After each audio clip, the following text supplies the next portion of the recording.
दोस्तों आज के इस वीडियो में हम बात करेंगे यूपीएससी एनडीए 1 का जो फॉर्म फिलअप की प्रक्रिया स्टार्ट की गई है, इसका फॉर्म कैसे भरना है, स्टेप बाय स्टेप में सभी प्रोसेस आपको इस वीडियो में बताने वाला हूं।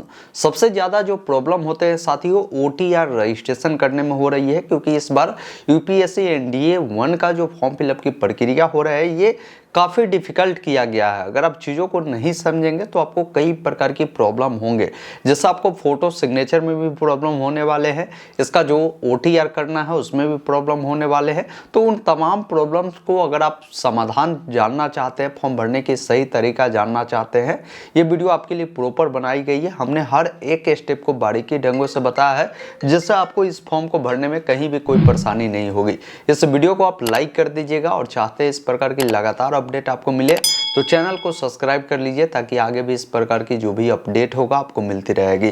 फिलहाल अपने स्क्रीन पर चलते हैं, बताते हैं कि कैसे यूपीएससी एनडीए 1 का फॉर्म भरना है। क्योंकि ये 12वीं पास अगर है फिर भी मौका है, अगर आप 12वीं का एग्जाम 25 में देने वाले हैं फिर भी आप इस फॉर्म को फिल कर सकते हैं। इस भर्ती के लिए अगर आपको ऑनलाइन अप्लाई करना है तो सबसे पहले आपको अपने मोबाइल या लैपटॉप में गूगल ओपन करना है। गूगल में टाइप करना है ऑनलाइन अपडेट STM। आपके सामने ऑनलाइन अपडेट STM.in का यह ऑफिशियल वेबसाइट आएगा, इसे ओपन करना है और आपको लेटेस्ट जॉब में ही मिलेगा यूपीएससी एनडीए 1 2025 ऑनलाइन फॉर्म। अगर यहाँ नाम मिले तो आप सर्च बॉक्स में भी लिखेंगे एनडीए और सर्च करेंगे तो ये आर्टिकल मिल जाएगा। आप इस पर क्लिक करेंगे, जिसमें आपको पूरी जानकारी इस भर्ती को लेकर बताई गई है, जिसको आप एक बार जरूर देख लीजिएगा। इसका लास्ट डेट देखेंगे 31 दिसंबर 2024 शाम 6 बजे तक है, तो इस डेट से पहले तक आपको फॉर्म को फिल करना है। बाकी जो वैकेंसी है, किस पद के लिए कितनी भर्तियां है, वो सारी जानकारी भी देख पाएंगे, योग्यता की जानकारी भी देख सकते हैं, आवेदन शुल्क भी देख सकते हैं। अब ऑनलाइन अप्लाई करना है तो डायरेक्ट आपको नीचे आना है, यहाँ पर ऑनलाइन अप्लाई का लिंक मिलता है, जिसके सामने आपको क्लिक करना है। डायरेक्ट आप जो है यूपीएससी के ऑफिशियल वेबसाइट पर आ जाते हैं। यहाँ पर आने के बाद अगर पहली बार आप इसका फॉर्म भर रहे हैं तो सबसे पहले रजिस्ट्रेशन करना होगा। लेकिन बहुत सारे ऐसे लोग हैं जिन्होंने पूर्व में अगर रजिस्ट्रेशन किया है तो उनको डायरेक्ट क्या है कि या तो अपना ईमेल आईडी और या आप अपना मोबाइल नंबर या OTR ID कोई भी एक माध्यम को चुनेंगे और वो डिटेल को फिल करेंगे और एक ऑप्शन मिलता है गेट OTP, जिस पर क्लिक करेंगे। ईमेल डालेंगे तो ईमेल पे OTP जाएगा, मोबाइल डालेंगे तो OTP जाएगा, उससे फिल करेंगे। फिर कैप्चा कोड को डालकर लॉगिन वाले विकल्प पर क्लिक करना है। वही अगर आपका अभी तक रजिस्ट्रेशन नहीं हुआ है तो न्यू रजिस्ट्रेशन का जो विकल्प दिए गए हैं, जिस पर आपको क्लिक करना है। अब जैसे ही यहाँ पर क्लिक करते हैं और आपके सामने इस प्रकार हो सकता है जो है CISF नंबर वाला जो पेज है वो खुल जाएगा। तो ऐसे स्थिति में आपको परेशान नहीं होना है। देखिए, मैं आपको डायरेक्ट यहाँ पर ऑफिशियल वेबसाइट का भी लिंक उपलब्ध करवा दिया हूँ। डायरेक्ट आप ऑफिशियल वेबसाइट वाले लिंक पर आएंगे, क्योंकि अभी सर्वर में कुछ बग के कारण ये एरर आपको देखने को मिलता है। यहाँ पर व्हाट्स न्यू में आपको कई सारे ऑप्शन मिलते हैं। यहाँ पर देखिए exam notification national difference academy का जो लिंक दिए गए हैं, इस पर आपको क्लिक करना है और यहाँ पर जो लिंक दिए गए हैं क्लिक हेयर का, जिसके सामने क्लिक करेंगे और यहाँ से आपको न्यू रजिस्ट्रेशन पर क्लिक करना है। तो आपके सामने ये जो OTR रजिस्ट्रेशन का फॉर्म है वो आसानी से खुल जाएगा, आपको ये समस्या का सामना नहीं करना होगा। अब यहाँ पर देखिए बोला गया है कि आपका जो भी नाम है आप अपने 10th के सर्टिफिकेट के अकॉर्डिंग फिल करें, जिसमें मिस्टर MS ये सब नहीं लगा है तो ये सब नहीं लगाना है, ये ध्यान रखेंगे। उसी नाम को दोबारा डालना है। बाकी यहाँ पर पूछ रहा है कि यदि आपने कभी भी नाम चेंज किया तो यस करें, नहीं तो नो करें। आपका जेंडर जो भी है आप यहाँ से बताएंगे, उससे दोबारा से वेरीफाई करेंगे। आपका जो भी DOB होगा तो यहाँ से डेट पहले सेलेक्ट करना है, तो कैलेंडर है, पहले यहाँ से डेट जो महीना है और जो भी डेट है इस प्रकार आप चयन करेंगे। उससे दोबारा से डालेंगे तो पहले कैलेंडर से साल को चुनिए, फिर जो भी महीना है उससे चुनिए और जो भी डेट है उसको इस प्रकार चयन करिए। फिर पिताजी का जो भी नाम है आपको फिल करना है, उसी नाम को दोबारा डालना है। माताजी का नाम डालना है, माताजी का नाम दोबारा डालना है। अब यहाँ पर माइनॉरिटी स्टेटस पूछ रहा है, अगर आप माइनॉरिटी से आते हैं तो यस करें, नहीं तो नो करें। आपका जो भी मोबाइल नंबर है देंगे, कोई अल्टरनेट नंबर है तो वो भी आप दे सकते हैं। अपना ईमेल आईडी देंगे, कोई अल्टरनेट ईमेल आईडी है तो उसे देंगे। साथ में बोल रहा है कि जो आपने 10वीं किया है, 10वीं का जो भी आपका रोल नंबर है, रोल नंबर यहाँ पर देंगे। यहाँ से सिक्योरिटी क्वेश्चन आपसे पूछा गया तो यहाँ से कोई भी एक क्वेश्चन आप सेलेक्ट कर सकते हैं और उसका जो भी आंसर है उसको आप यहाँ पर देना है। दूसरा कोई सिक्योरिटी क्वेश्चन आप यहाँ से चयन करेंगे और उसका जो भी आंसर है आप यहाँ पर देंगे। उसके बाद कैप्चा कोड को फिल करना है और एक ऑप्शन मिलता है सबमिट का, जिस पर क्लिक करना है। उसके बाद आपके सामने आपका प्रीव्यू सेक्शन आता है जिसमें आपने जो भी जानकारी दिया है उसको जरूर देखें और यहाँ से अगर कुछ भी अपडेट या चेंज करना तो चेंज करें, नहीं तो आई एग्री पे क्लिक करेंगे तो आपके जो नंबर है उस पर ओटीपी गया होगा, ओटीपी को फिल करेंगे, ईमेल वाला ओटीपी यहाँ पर डालेंगे और वेरीफाई ओटीपी वाले विकल्प पर क्लिक करेंगे। अब जैसे ही वेरीफाई करेंगे ओटीपी डालकर तो आपका जो नंबर है और ये दोनों वेरीफाई होगा और आपका OTR कंप्लीट होता है। आपको OTR ID भी मिल चुका है, इसका प्रिंट चाहे तो लेकर रख सकते हैं। उसके बाद यहाँ पर जो होम पेज है इस पर आप क्लिक करेंगे। जो अभी आपने मोबाइल नंबर या ईमेल आईडी दिया है कोई भी ऑप्शन को यहाँ से चयन करेंगे या OTR ID मिला है उसके मदद से भी लॉगिन करेंगे। मैं मोबाइल नंबर से करता हूँ तो मोबाइल नंबर डालूंगा और गेट OTP पे क्लिक करना है। जो OTP मिलेगा उसे यहाँ पर फिल करेंगे, कैप्चा कोड को डालेंगे और लॉगिन वाले विकल्प पर क्लिक करेंगे। लॉगिन करते ही आपके सामने इस प्रकार का डैशबोर्ड आएगा जिसमें काफ़ी सारे ऑप्शन मिलते हैं, लेकिन आपको एक ऑप्शन मिलता है लेटेस्ट नोटिफिकेशन का, जिस पर आपको क्लिक करना है। उसके बाद यहाँ पर देखेंगे दोनों भर्ती के लिए, जैसे अभी जो है यहाँ पर मैं बात कर रहा हूँ NDA 1 के लिए, मैं कुछ देर बाद एक वीडियो लाऊंगा जिसमें CDS भर्ती के बारे में बताऊंगा। तो अभी जो है यहाँ पर देखिए NDA का आपको लिंक मिलते हैं। अगर अभी आपने OTR किया है उसमें कुछ अपडेट करना है या जो लोग पहले से OTR किए हैं वो चाहते कुछ अपडेट करना तो इस पर क्लिक कर आप अपडेट कर सकते हैं। वही अप्लाई करना है तो आपको सबसे पहले इसका पार्ट 1 कंप्लीट करना होगा, फिर पार्ट 2 कंप्लीट करना है, फिर पार्ट 3 कंप्लीट करना, तब आपका फॉर्म सबमिट होगा 3 स्टेप में। तो फॉर्म भरने के लिए आपको यहाँ पर देखिए ऑप्शन मिलता है क्लिक हियर टू पार्ट 1, जिस पर क्लिक करना है। आपके सामने इस भर्ती को लेकर जितने भी गाइडलाइन है वो सारी गाइडलाइन मिलती है। आप यहाँ से इस वाले विकल्प पर क्लिक करेंगे और यहाँ से ओके वाले विकल्प पर क्लिक करेंगे। उसके बाद यहाँ पर देखेंगे आपको बोले गए हैं कि ये जो पार्ट 1 में आपको इतने सारे स्टेप को कंप्लीट करने हैं, जिसमें सबसे पहले पर्सनल इन्फॉर्मेशन आपको ऐड करनी है। तो आपको यहाँ पर देखिए click here to add personal information का ऑप्शन है, जिस पर क्लिक करना है। अब OTR में जो डिटेल आपने दिया है वो ऊपर में देखने को मिलता है। यहाँ से नेशनलिटी आपको सिटीजन ऑफ इंडिया चुनेंगे। साथ में यहाँ पर देखिए मातृ लैंग्वेज आपसे पूछी गई है, तो जो भी होगा आपका वो आप चयन करेंगे। आपकी शादी हो चुकी है तो आप मैरिड अन्यथा अनमैरिड वाले विकल्प पर क्लिक करेंगे। आपकी बर्थ प्लेस कहाँ है, मतलब आप इंडिया में जन्मे हैं या इंडिया के बाहर, वो बताएंगे। साथ में पोस्ट ऑफिस पूछा गया है, विलेज पूछा गया है, जो भी आपका स्टेट होगा वो पूछा गया है। यहाँ से डिस्ट्रिक्ट पूछा गया और पिन कोड पूछा गया है, ये जानकारी देनी है। साथ में कम्युनिटी पूछा गया कि किस कम्युनिटी से बिलोंग करता है, SC ST OBC, आप वो जानकारी आप यहाँ से बताएंगे। अब यहाँ पर आपको जो है अपना कैटेगरी सर्टिफिकेट नंबर आपको देनी है, वो कहाँ से बना है वो बताएंगे। साथ में किस स्टेट से बना है और कब इशू हुआ है वो सारी जानकारी देंगे। जो भी अथॉरिटी के द्वारा बनी है उसका प्रॉपर एड्रेस, पूरा एड्रेस यहाँ पर आपको लिखनी है। वही कोई कैंडिडेट OBC वाले होंगे तो OBC आप जब डालेंगे तो पूछेगा कि आप क्रीमी लेयर से बिलोंग करते हैं। देखिए क्रीमी लेयर से वो बिलोंग करता है जिनकी जो इनकम है 8 लाख रुपए से अधिक होता है। तो आप यहाँ पर एस करेंगे तो बताएगा कि आप जो है जनरल के थ्रू काउंट किए जाएंगे। OBC में जो रिजर्वेशन मिलता है उसका बेनिफिट आपको नहीं मिलेगा। लेकिन अगर आप OBC से आते हैं, आपकी पारिवारिक इनकम 8 लाख रुपए से कम है, आप यहाँ से नो करेंगे और जो भी आपने यहाँ पर NCL बनवाया होगा सेंट्रल लेवल वाला, वो सर्टिफिकेट नंबर देंगे। साथ में वो कहाँ से बना है यहाँ पर आप वो जानकारी देंगे। उसके बाद नीचे जब आप आएंगे तो बताएंगे कि भाई वो जो बना है किस स्टेट से बना है, किस डेट को बना है और जो भी इशू किया गया है उनका जो पूरा एड्रेस है अथॉरिटी का वो आपको बताने की ज़रूरत होगी। बाकी यहाँ पर आपकी जो भी कास्ट होगा, जो भी नाम आपके जो ये कैटेगरी सर्टिफिकेट पे वो आपको देनी है। और साथ में यहाँ पर बोला है कि जो सेंट्रल लिस्ट में जो आपके कास्ट सर्टिफिकेट का सीरियल नंबर है वो देंगे। अब कहेंगे ये कैसे पता चलेगा, तो इसके लिए इन्होंने एक लिंक दिया है। आप सिंपली इस लिंक को यहाँ से कॉपी कर लीजिएगा या डायरेक्ट इस लिंक को कॉपी कर यहाँ से राइट क्लिक करेंगे, एक ऑप्शन मिलता है गो टू, ये लिंक पर आप जैसे ही क्लिक करेंगे तो ये वेबसाइट खुलेगा जिसमें आपको बताना है कि आप किस स्टेट से बिलोंग करते हैं। आप स्टेट के सामने क्लिक करेंगे, इसमें से देखेंगे कि आप किस जाति से बिलोंग करते हैं। लगभग सभी जाति का आपको नाम मिलेगा। जो भी जाति से आप बिलोंग करते हैं उसके सामने एक लिस्ट मिलेगा, आप इस पर क्लिक कर ओके करेंगे तो लिस्ट खुलेगा। आप इसको ओपन कर लेंगे और यहाँ पर आपकी जानकारी दी गई होगी। और वो जानकारी जो है आपको देनी होगी। वैसे ये जानकारी आपकी जो कास्ट सर्टिफिकेट बने होते हैं उसमें भी दी गई होती है, वहाँ से भी आप देख सकते हैं। नीचे जब आप आएंगे, अगर आप दिव्यांग है तो बताएं, नहीं तो आपको नो वाले विकल्प पर क्लिक करेंगे। आपके पास जो भी आईडी कार्ड हो, जैसे आपके पास आधार कार्ड हो, ड्राइविंग लाइसेंस हो, पैन कार्ड हो, पासपोर्ट हो, या आपके पास स्कूल आईडी कार्ड हो, जो भी हो आप यहाँ से उससे चयन करेंगे। और आपको कंसेंट भी देनी है कि आप जो है इसके लिए कंसेंट के लिए प्रोवाइड कर रहे हैं आधार कार्ड, तो आपको यहाँ पर यस करना है और अपना आईडी कार्ड नंबर यहाँ पर फिल करना है। बाकी यहाँ पर बोला गया है कि यूपीएससी के द्वारा कभी भी आपको दिव्यांग के रूप में जो है यहाँ पर कंडक्ट कराए गए हैं, यानी आपको दिव्यांग घोषित किए गए हैं एग्जाम में, तो आप यहाँ पर बताएंगे, नहीं तो आपको नो वाले विकल्प पर क्लिक करना है।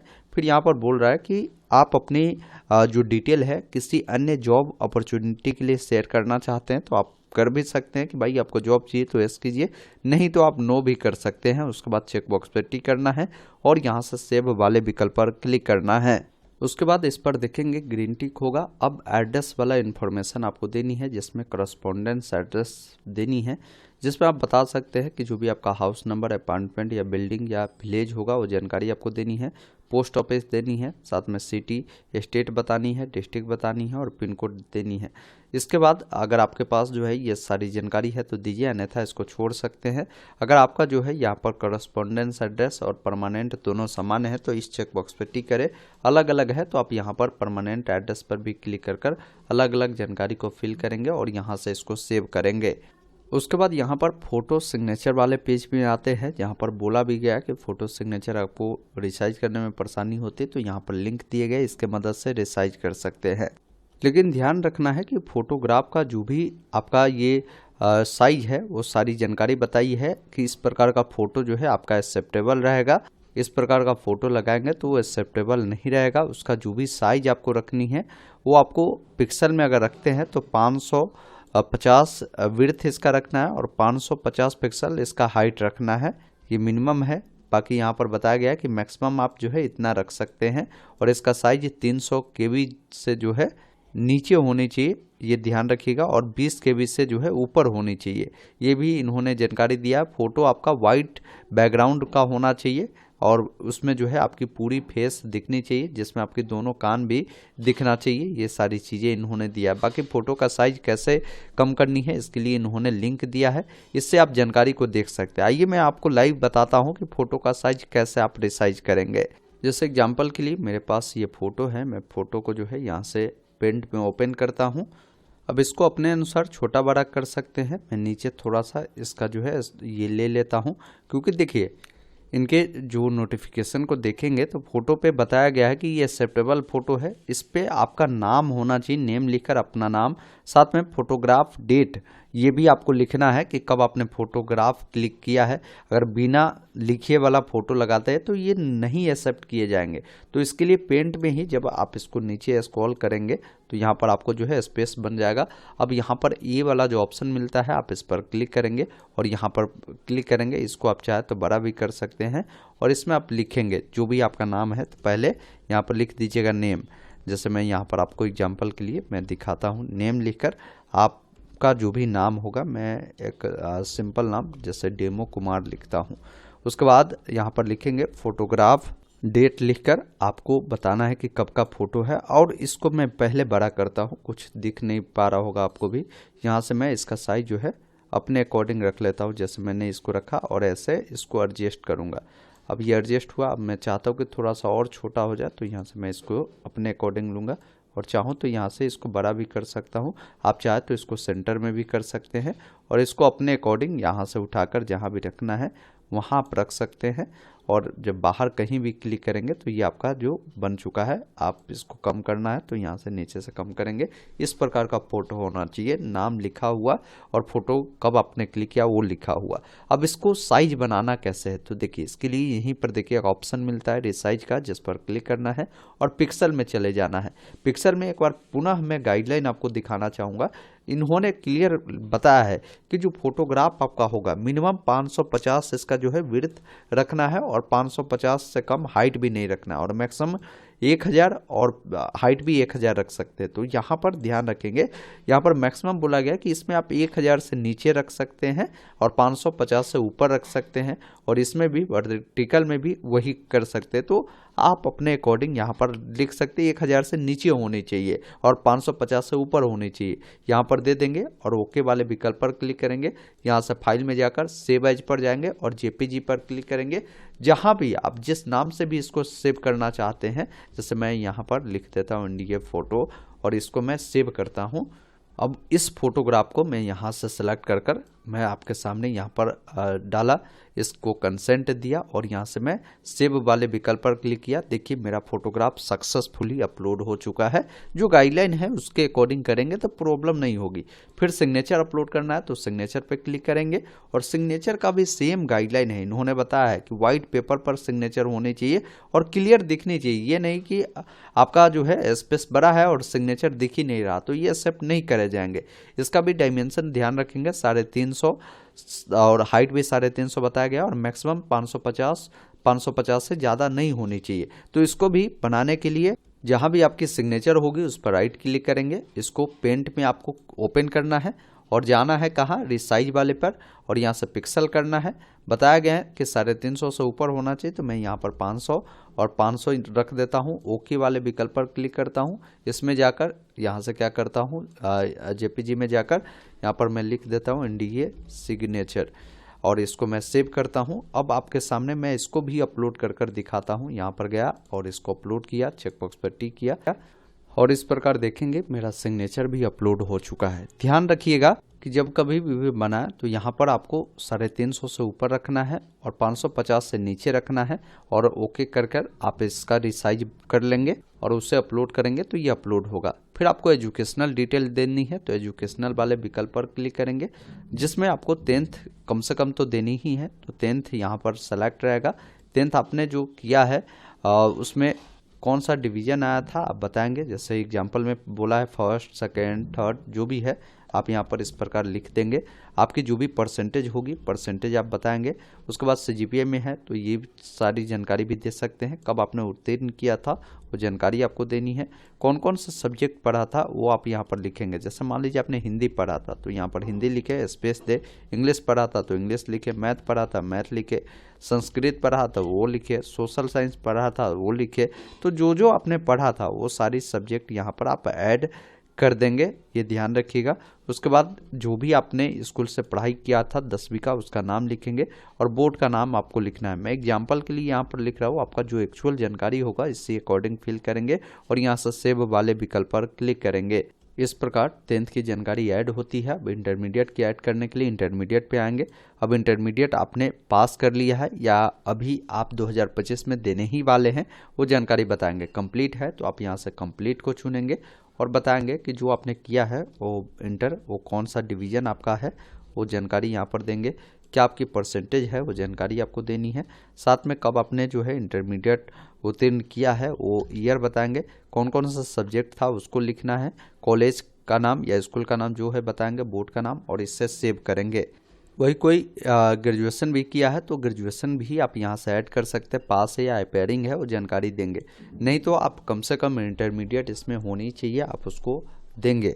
उसके बाद आप अगले स्टेप में आते हैं डॉक्यूमेंट अपलोड वाले में। इसमें देखेंगे बोला गया है कि मैट्रिक का जो भी सर्टिफिकेट है आपके पास वो दे सकते हैं, या जो भी स्कूल लिविंग सर्टिफिकेट है जिस पर आपका डेट ऑफ बर्थ मेंशन है वो आप दे सकते हैं, या एनी अदर कोई भी सर्टिफिकेट या डॉक्यूमेंट प्रोवाइड कर सकते हैं जिसमें आपकी ये जानकारी दी गई है डेट ऑफ बर्थ, वो डॉक्यूमेंट देनी है। डॉक्यूमेंट जो भी देंगे वो पीडीएफ फॉर्मेट में 1 MB से नीचे होगा। अब मान लीजिए आपको जो है यहाँ पर पीडीएफ नहीं बनाने आता है तो गूगल में आप लिखेंगे कन्वर्ट जेपीजी टू पीडीएफ, ये वेबसाइट मिलेगा। यहाँ से जो भी फाइल को आप पीडीएफ बनाना चाहते हैं सेलेक्ट जेपीजी पर जाएंगे, आप उससे सेलेक्ट करेंगे, कन्वर्ट टू पीडीएफ पे आपको क्लिक करना है और यहाँ से डाउनलोड वाले विकल्प पर क्लिक करना है। ये आपका पीडीएफ बन चुका है, उसे आप यहाँ से क्या करेंगे अपलोड करेंगे। इस पर क्लिक कर जहाँ भी होगा उससे सेलेक्ट करेंगे। इस प्रकार बताएगा कि डॉक्यूमेंट आपका ये अपलोड हो चुका है, आप यहाँ से व्यू भी कर सकते हैं। उसके बाद जो 12वीं पास किए हुए हैं तो उन सभी को क्या है कि 12वीं की सर्टिफिकेट या मार्कशीट अपलोड करनी है। अपेयरिंग वाले हैं तो ये देने की आपको ज़रूरत नहीं है, वो आप यहाँ पर बताएंगे।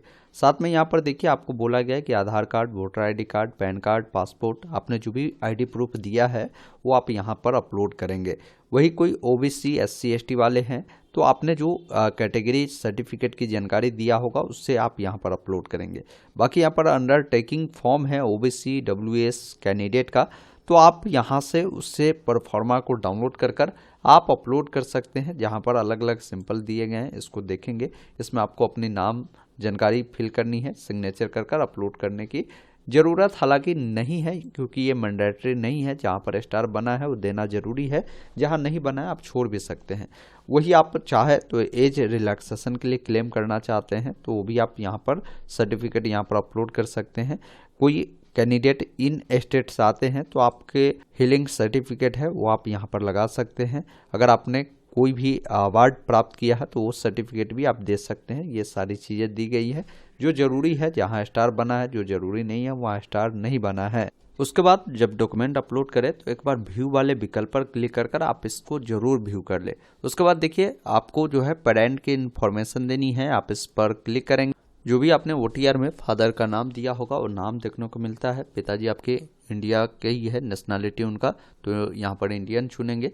पिताजी क्या करते हैं यहाँ पर आप बताएंगे, जो भी करते हैं। नाम अगर मिले तो ठीक है, नहीं तो अदर चुनकर आप बता सकते हैं कि क्या करते हैं, लिख सकते हैं। उसके बाद नीचे आएंगे, पिताजी का जो एड्रेस है, करस्पॉन्डेंस एड्रेस, परमानेंट एड्रेस, वो आप यहाँ पर बताएंगे। जैसे उनका जो भी हाउस नंबर, अपार्टमेंट या बिल्डिंग या विलेज वो बताएंगे, पोस्ट ऑफिस, सिटी, साथ में स्टेट, डिस्ट्रिक्ट और जो भी पिन कोड है वो जानकारी आपको देनी है। उसके बाद पिता का जो एड्रेस है आपके एड्रेस के अकॉर्डिंग ही है, जो करस्पॉन्डेंस एड्रेस या परमानेंट एड्रेस के अकॉर्डिंग, तो आप डायरेक्ट इस पर क्लिक करेंगे, ये फिल हो जाएगा। या वो एड्रेस अलग है तो आप अलग से भी फिल कर सकते हैं, जिसमें विलेज, हाउस नंबर, ये सब जानकारी देंगे। पोस्ट ऑफिस, सिटी, स्टेट बताएंगे, डिस्ट्रिक्ट बताएंगे और पिन कोड बताएंगे। यहाँ पर पूछ रहा है कि अगर आपके फादर जो है अगर सर्विस में है तो आप यहाँ पर बता सकते हैं, नहीं है तो बताया गया कि अदरवाइज नॉट अप्लीकेबल, आप यहाँ पर लिखेंगे, लिख दीजिए नॉट अप्लीकेबल। सारी चीज़ें इन्होंने दिया है इस बार। और उसके बाद यहाँ पर देखिए बोला गया है, मैं यहाँ पर आप लिख लेंगे। बाकी पिताजी का जो इनकम है वो क्या है वो आप बताएंगे। बाकी आपके जो पिताजी है ओरिजिनली किस स्टेट से बिलोंग करते हैं बताएंगे, किस ज़िले से वो बताएंगे और यहाँ से इसको सेव करेंगे। फिर आपको माताजी के बारे में बतानी है। माताजी का जो नाम है देखने को मिलता है, माताजी इंडिया के ही सिटीजन है, बताएंगे। क्या करती है माताजी वो जानकारी आपको यहाँ पर बतानी है। साथ में जो एड्रेस है माताजी का वो आपके करस्पॉन्डेंस एड्रेस या परमानेंट एड्रेस के अकॉर्डिंग है या आपके फादर के एड्रेस के अकॉर्डिंग है, तो यहाँ पर क्लिक करेंगे, ये ऑटोमेटिक फिल हो जाएगा। माताजी अगर कोई सर्विस में है तो बताएं, नहीं तो यहाँ पर भी नॉट अप्लीकेबल लिखे। माताजी की अगर कोई इनकम है तो आप बताएं, नहीं तो नो इनकम या यहाँ पर आप 0 लिख सकते हैं। बाकी बताएंगे माताजी जो है ओरिजिनली किस स्टेट से बिलोंग करती है, किस ज़िले से करती है और यहाँ से इसको सेव करेंगे।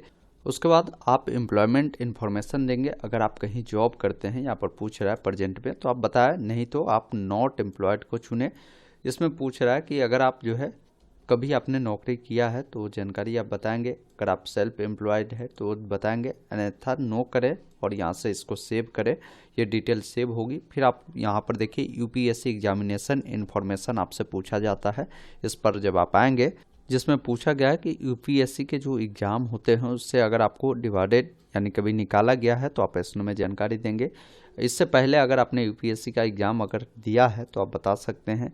साथ में यहाँ पर पूछ रहा है कि क्या आपने कभी पूर्व में इस प्रकार के जो एग्जामिनेशन है उसको कंप्लीट कर अगर आपने सर्विस एक्सेप्ट किया था, काम किया था तो बताएंगे, नहीं तो नो करें और यहाँ से इसको भी आपको सेव करना है। जैसे सेव करते हैं ये डिटेल सेव होती है। अब यहाँ पर अचीवमेंट, प्राइस, मेडल वाले ऑप्शन पर आते हैं, इस पर क्लिक करना है। फिर इसमें पूछता है कि अगर मान लीजिए आपने कोई प्राइस, मेडल, स्कॉलरशिप ये सब अगर प्राप्त किया है तो आप बता सकते हैं। नीचे आएंगे, आपके पास जो है 5 एकड़ से अधिक एग्रीकल्चर भूमि है तो वो बता सकते हैं। उसके बाद नीचे आएंगे, जो भी लैंग्वेज आप जानते हैं, जैसे कौन से लैंग्वेज आप पढ़ लेते हैं वो लैंग्वेज आप बताएंगे, कौन से लैंग्वेज आप बोल लेते हैं वो बताएंगे, कौन सा लैंग्वेज पढ़ लिख दोनों लेते हैं वो जानकारी आप यहाँ पर बताएंगे। और यहाँ पर बोल रहा है कि कौन से लैंग्वेज आप पढ़ भी लेते हैं, लिख भी लेते हैं और बोल भी लेते हैं, वो भी आप यहाँ पर बता सकते हैं। तो आपको यहाँ पर अलग अलग जानकारी जो है आपसे पूछी जाती है। उसके बाद पूछ रहा है कि जो ये लैंग्वेज आपने चुना है, ये लैंग्वेज आपने किस एग्जामिनेशन में पास किया है, जैसे 10th में आपने पढ़ा है या 12th में पढ़ा है, वो जानकारी को देंगे और यहाँ से इसको आप सेव करेंगे। ओके, या यहाँ पर बोला है कि पहले ऐड वाले विकल्प पर पहले क्लिक करना है और तब आपका जो है ये डिटेल यहाँ से आपका सेव होगा। आप सेव वाले विकल्प पर क्लिक करेंगे तो ये जानकारी आपकी सेव होगी। अब यहाँ पर देखिए ओबीसी इनरक्चर है, ये मैं ओबीसी से भर रहा हूँ, इसलिए आप इस पर जब क्लिक करेंगे तो आपको बोले गए हैं कि ओबीसी के लिए एक परफॉर्मा इन्होंने दिया है जिसको आपको पहले रीड करना है और उसे यहाँ पर बताने की ज़रूरत है। पहले रीड वाले विकल्प पर क्लिक करें, यह आपके सामने खुलेगा। यह परफॉर्मा को आप एक बार देख लेंगे, फिर यहाँ पर भी आपको है, इसको भी आपको देख लेना है। उसके बाद इस चेकबॉक्स पर टिक कर एस वाले विकल्प पर क्लिक करना है और ओके वाले विकल्प पर क्लिक करना है। अब यहाँ पर देखिए आपको बोला गया है कि जो प्रोफार्मा है इसको फिल करने के लिए, जिसमें सबसे पहले डेट ऑफ बर्थ पूछा गया आपके फादर का, तो वो आपको जानकारी देनी है। आपके पिता के पास जो है पैन कार्ड है तो आप यहाँ पर रेस्ट करेंगे। जो भी पैन नंबर है वो जानकारी आपको देनी है। माताजी का डेट ऑफ बर्थ, माताजी के पास पैन नंबर है तो इस करें, पैन नंबर आपको यहाँ पर देनी है। बाकी यहाँ पर देखिए प्रोफेशन पूछा गया आपके पिता का, तो पिताजी आपके क्या करते हैं वो बताएंगे यहाँ पर। साथ में पिताजी अगर सर्विस में है तो आप यहाँ पर बताएं, नहीं तो नो करें। नीचे आएंगे, ये सारी जानकारी डिसेबल होगी, सर्विस में होंगे तो ये सारी जानकारी देने की आवश्यकता होगी। उसके बाद आपको नीचे आना है। यहाँ पर देखिए पूछा गया है पिताजी किसी में है मिलिट्री सर्विस में, तो ये सब दीजिए, नहीं तो देने की ज़रूरत नहीं है। यहाँ पर माताजी के बारे में पूछा गया कि माताजी क्या करती है। माताजी अगर सर्विस में है तो इसमें में जानकारी देंगे, तो यहाँ पर भी लगभग जानकारी आपको भरने की ज़रूरत नहीं होगी। आप सिंपली नीचे आएंगे। अगर मान लीजिए आपके फादर या मदर जो है ITR भरते हैं तो उसके बारे में जानकारी आपको देनी है, इनकम के बारे में, जैसे 23-24 में क्या था, 22-23 में क्या था और 21-22 में क्या था, वो सारी जानकारी आपको देने की ज़रूरत है। अब बहुत सारे ऐसे व्यक्ति हैं जो इनकम टैक्स यानी ITR नहीं भरते हैं, तो यहाँ पर आप सिंपली नो वाले विकल्प पर क्लिक कर देंगे। ये जानकारी देने की ज़रूरत नहीं है। अगर नहीं भरते हैं तो आप अपने अकॉर्डिंग देख लेंगे, जिस भी अकॉर्डिंग हो आप जानकारी को यहाँ पर फिल करेंगे। नीचे आएंगे, यहाँ पर जो भी ITR फाइल है वो सारी चीज़ें बोली गई कि अपलोड करने के लिए। अब नीचे आएंगे तो यहाँ पर अंडरटेकिंग फॉर्म है जिसमें जो है आपको बतानी है कि आप किस विलेज, किस टाउन से या किस सिटी से बिलोंग करते हैं, किस स्टेट से बिलोंग करते हैं, किस ज़िले से बिलोंग करते हैं। इस चेकबॉक्स पर टिक कर आप यहाँ से सेव करेंगे। अब ध्यान रखिएगा इनकम नहीं है तो सब में 0-0 आपको देना होगा, नहीं तो जो है आपका फॉर्म सबमिट नहीं होगा। इस प्रकार देखेंगे आपका जो OBC इनरक्चर है ये भी आपका कंप्लीट होता है। अब इतना कंप्लीट होने के बाद आपको क्या करना है, पुनः लेटेस्ट जो नोटिफिकेशन मिलते हैं आप इस पर क्लिक करेंगे और यहाँ पर देखेंगे एक ऑप्शन आपको मिलते हैं क्लिक हेयर फॉर पार्ट 1, जिस पर आपको क्लिक करना है। सारी गाइडलाइन देखने के बाद नीचे आने के बाद यहाँ पर एस वाले विकल्प पर क्लिक करना है और ओके वाले विकल्प पर क्लिक करना है। इस प्रकार आप देखिएगा सारा चीज़ आपका ग्रीन टिक हो चुका है। अब इस चेकबॉक्स पर टिक कर आई एग्री वाले विकल्प पर क्लिक करना है। अब यहाँ पर देखिए पार्ट 1 आपका कंप्लीट हो चुका है। अब यहाँ पर पार्ट 2 को कंप्लीट करना है तो क्लिक हेयर फॉर पार्ट 2 वाले जो विकल्प दिए गए हैं जिस पर आपको क्लिक करना है। अब यहाँ पर आपकी जो भी जानकारी है वो देखने को मिलता है। आप नीचे आएंगे, अपनी जानकारी को देखने के बाद आपको क्वालिफिकेशन की जानकारी देनी है। इसके लिए व्यू डिटेल वाले विकल्प जो दिए गए हैं इस पर आपको क्लिक कर देख लेनी है। जैसे 1 नंबर में इन्होंने बताया है कि 1 नंबर का मतलब ये हुआ कि कोई कैंडिडेट अगर 12वीं किया है बट उन्होंने 12वीं में फिजिक्स, केमिस्ट्री और मैथ नहीं पढ़ा है तो उनको 1 नंबर ऑप्शन चुनना होगा। लेकिन कोई कैंडिडेट 12वीं पास किया है, 12वीं में फिजिक्स, केमिस्ट्री, मैथ उन्होंने पढ़ा है तो उन्हें 2 नंबर ऑप्शन चुनना होगा। कोई ऐसे कैंडिडेट है जो अपियर है जिन्होंने 12वीं में फिजिक्स, केमिस्ट्री, मैथ नहीं लिया है, 2025 में एग्जाम देने वाले तो उनको 3 नंबर ऑप्शन चुनना है। कोई अपियरिंग होने वाले 25 में और उन्होंने फिजिक्स, केमिस्ट्री, मैथ पढ़ा है तो उनको 4 नंबर ऑप्शन चुनना होगा। तो इस प्रकार जानकारी जो है चुननी है। तो इसके लिए पुनः यहाँ से आएंगे तो आपको अलग अलग ऑप्शन मैंने बता ही दिया कि आप जिस भी अकॉर्डिंग हो आप उस अकॉर्डिंग अपने ऑप्शन को चयन करेंगे। उसके बाद नीचे में ऑप्शन कंटिन्यू का मिलता है जिस पर क्लिक करना है। अब अगले स्टेप में आते हैं जहाँ पर आपकी जो भी डॉक्यूमेंट है वो देखने को मिलता है। अब इसमें आपको बोला गया है कि आप प्रेफरेंस दीजिए कि 1 नंबर में किसको रखना है। तो जिसको भी 1 रखना है तो 1 उसको डालें, 2 में जिसको रखना है, 3 में जिसको रखना है। ये पोस्ट प्रेफरेंस एक प्रकार से समझिए आपका हो गया, उससे आप यहाँ पर चुनेंगे। बाकी यहाँ पर कुछ जानकारी भी पूछ रही कि क्या आप कभी वायुसेना की परीक्षा CPSS जो परीक्षा होते हैं उसमें असफल रहे हैं, तो वो जानकारी आप इसमें में बताएंगे। उसके बाद पूछा गया कि क्या आप वायुसेना के GDO के लिए विचार किया जाना पसंद करेंगे, तो आप यहाँ पर इसमें में जानकारी को बताएंगे। क्या आप सैनिक या मिलिट्री स्कूल के विद्यार्थी रहे हैं, तो इसमें में जानकारी देनी है। क्या आप जो है JCO NCO अन्य रैंक के अधिकारियों के वार्ड और असैनिक मिलिट्री स्कूल के विद्यार्थी रहे हैं, तो इसमें में जानकारी देंगे। उसके बाद यहाँ से कंटिन्यू वाले विकल्प पर क्लिक करेंगे। अब आपका फॉर्म का जो भी प्रीव्यू सेक्शन है वो खुलता है, इसमें जानकारी को देखनी है। कोई जानकारी गलत है तो अभी भी आपको सुधार करने का ऑप्शन है, आप अपडेट कर सकते हैं। बाकी इस कैप्चा कोड को फिल करना है, एक ऑप्शन मिलता है आई एग्री का, जिस पर क्लिक करना है। उसके बाद आपके सामने फॉर्म का एक बार प्रीव्यू आता है। आप चाहे तो इसका स्लिप यहाँ से ले सकते हैं और पेमेंट अगर आपको लगता है तो पेमेंट करनी होगी, जिसके लिए एक ऑप्शन मिलता है पे एग्जामिनेशन फ़ी, जिसके सामने आपको क्लिक करना है। अब फ़ी जो भी लगता है आपको, वो फ़ी आपको देखने को मिलेगा। पेमेंट करने के लिए आपको कई प्रकार का ऑप्शन है, आप चाहे तो ऑनलाइन माध्यम से कर सकते हैं या आप चाहे तो ब्रांच के थ्रू भी कर सकते हैं। बेटर ऑनलाइन ही है, आप इसको चुनें और कंटिन्यू वाले विकल्प पर क्लिक करें। जैसे कंटिन्यू करेंगे अगले पेज पे आते हैं। आप किस माध्यम से पेमेंट करना चाहते हैं वो माध्यम को आप यहाँ से चयन करेंगे। जैसे मैं UPI चाहता हूँ तो UPI को चुना। अब यहाँ से मैं चाहता हूँ QR कोड की मदद से, तो QR कोड को चुनकर मैं QR कोड को स्कैन कर पेमेंट प्रक्रिया को पूरा करूँगा। इस प्रकार ट्रांजैक्शन आपका सक्सेसफुल होता है। अब आपको 10 से 15 सेकंड वेट करना है, या यहाँ पर क्लिक हेयर पर क्लिक करेंगे तो आपको ऑटोमेटिक जो है अगले पेज पे रिडायरेक्ट करेगा। इस प्रकार पेमेंट आपका कंप्लीट हो चुका है। अब सिंपली क्या करना है, आपको कंटिन्यू का जो विकल्प दिए गया है इस पर आपको क्लिक करना है। यहाँ पर देखेंगे ये सारा ग्रीन हो चुका है। अब आपको सेंटर का सिलेक्शन करना है और एग्रीमेंट करनी है, तो इस वाले लिंक पर क्लिक करेंगे। जैसे आप यहाँ पर क्लिक करते हैं तो आपको सेंटर जहाँ भी देनी है एग्जाम का वो चुनेंगे। उसके बाद नीचे आना है, यहाँ पर आपको आई एग्री करनी है, इसका डिक्लेयर करना है। अब जैसे डिक्लेयर करते हैं तो इस प्रकार आपका जो फॉर्म है देखेंगे सारा ग्रीन हो चुका है और सक्सेसफुली कंप्लीट भी हो चुकी है। इसका प्रिंट लेना है तो इसी वाले लिंक पर क्लिक करेंगे। यहाँ से क्या करेंगे, प्रिंट लेना चाहे तो आप डायरेक्ट क्लिक हेयर पे क्लिक कर इसका प्रिंट भी आप लेकर अपने पास सुरक्षित रख सकते हैं। दोस्तों अभी आपने देखा, मैंने आपको स्टेप बाय स्टेप बताया कि कैसे इस भर्ती के लिए आपको फॉर्म भरनी है। उम्मीद करता हूं आपने पूरी जानकारी समझा होगा, तो वीडियो को लाइक शेयर जरूर कीजिएगा। वीडियो देखने के लिए बहुत बहुत धन्यवाद। जय हिंद।